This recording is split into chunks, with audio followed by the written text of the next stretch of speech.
Hi everyone, it's Mr. Lawrence. Welcome to Horrible Histories Club. This is the first episode. What I'd like to share with you this week is the gory glory of Rome.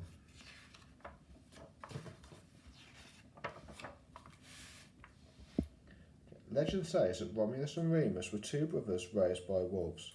When they were grown up, Romulus killed his brother and became the first king of Rome. The truth is, the people who founded Rome were farmers living in a region called Latium. At first, Rome was ruled by kings.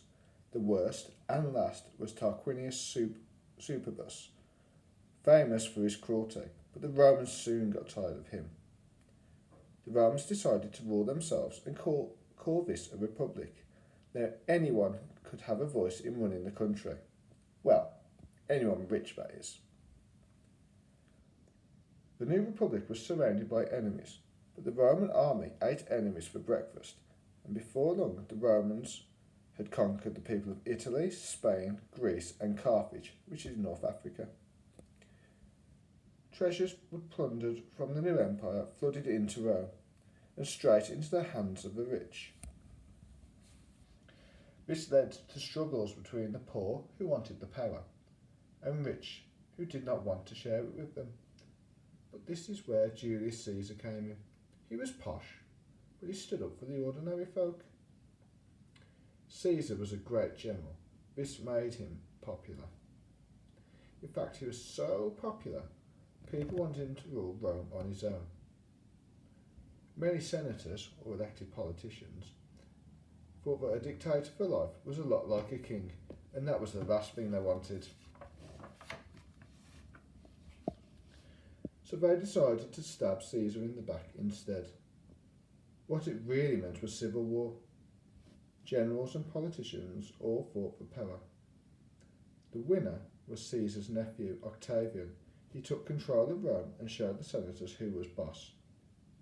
Octavian made himself emperor and changed his name to Augustus, which means very important person. He merged all the lands Rome controlled into one mighty empire.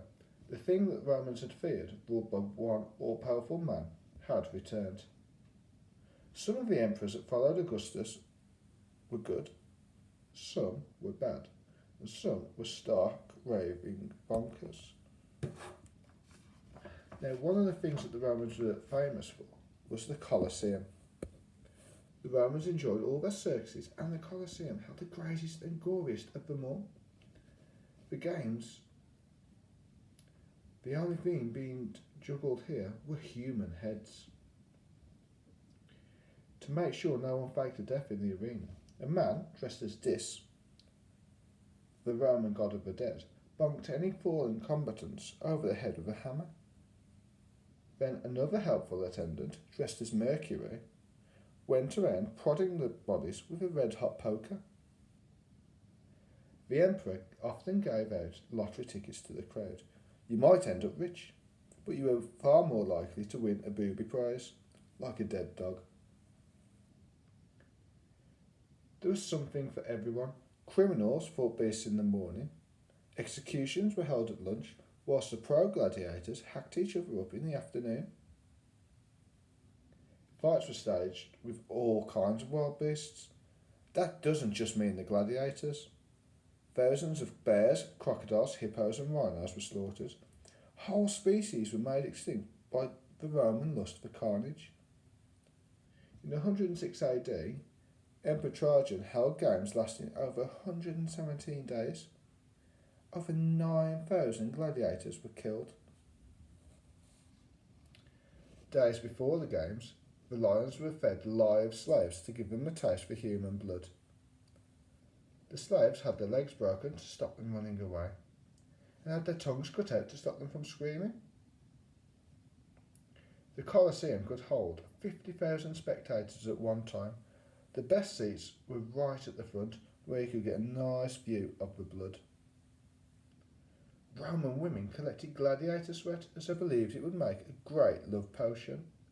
Yuck. But if you spoke out against the cruelty of the arena, you might be the next person to end up in it.